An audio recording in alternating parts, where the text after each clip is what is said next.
there's a big announcement to come. We have this KIP 500, which has been like a big thing. It's been more than 1 year. That inside of this KIP 500, they have another KIPs inside. So I would say that the outcome and the target idea is to completely remove Zookeeper from Kafka. And we know, there's a bunch of blogs out there. I think we have things on Stringsy as well that explains a little bit about the duties of Zookeeper and how to interact with Kafka. But in your opinion, what do you think is going to be the main advantages when once you have the version would completely remove with JBods and all the features, because it's working right now, but it's just more experimental development space. So what do you see is going to be the main advantages to have not only Zookeeper removal, but also Stringsy on top of that? What do you envision for the upcoming releases of Stringsy in that area? So let me start by confirming that, that's the big thing in the Kafka world, right? Yeah. And as you said, it was announced, I guess, more than a year ago. Yeah. And since it was announced, we have users asking us in the community, so do you already support this Kafka without Zookeeper?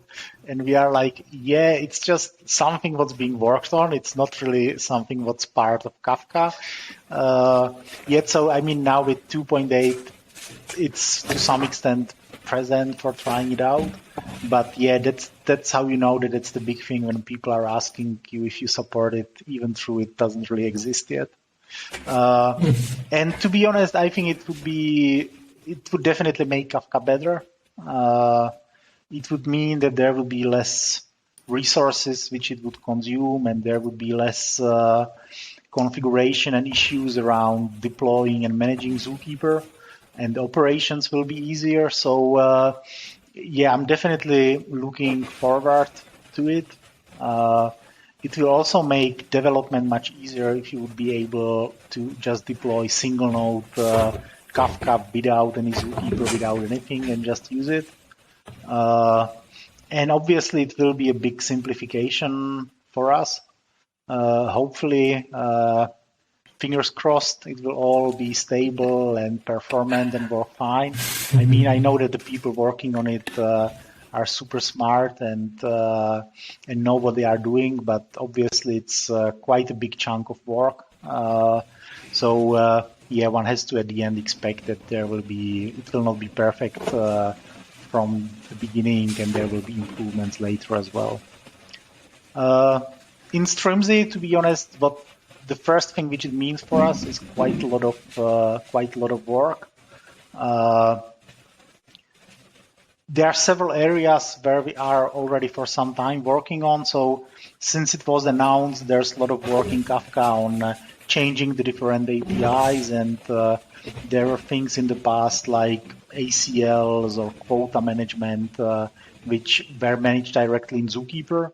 And now there are new APIs, an admin API for that, and we are with every release, some parts of that are moved from using directly Zookeeper to use the APIs through Kafka to make sure that we are ready.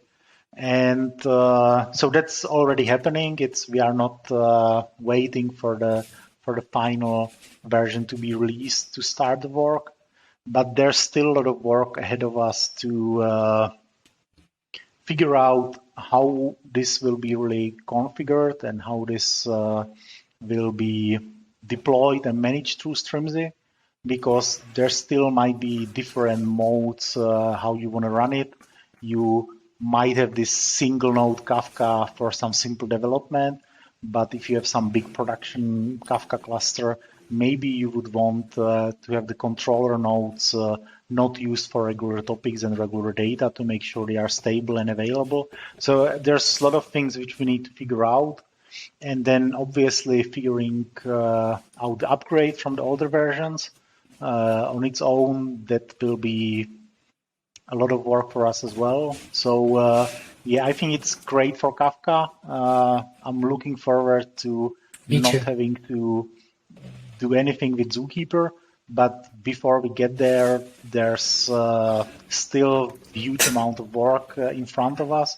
And obviously, there are all the people who hope that one day after the Kafka is released, we will immediately support it. So, at the end, there's a lot of time pressure around it as well. True.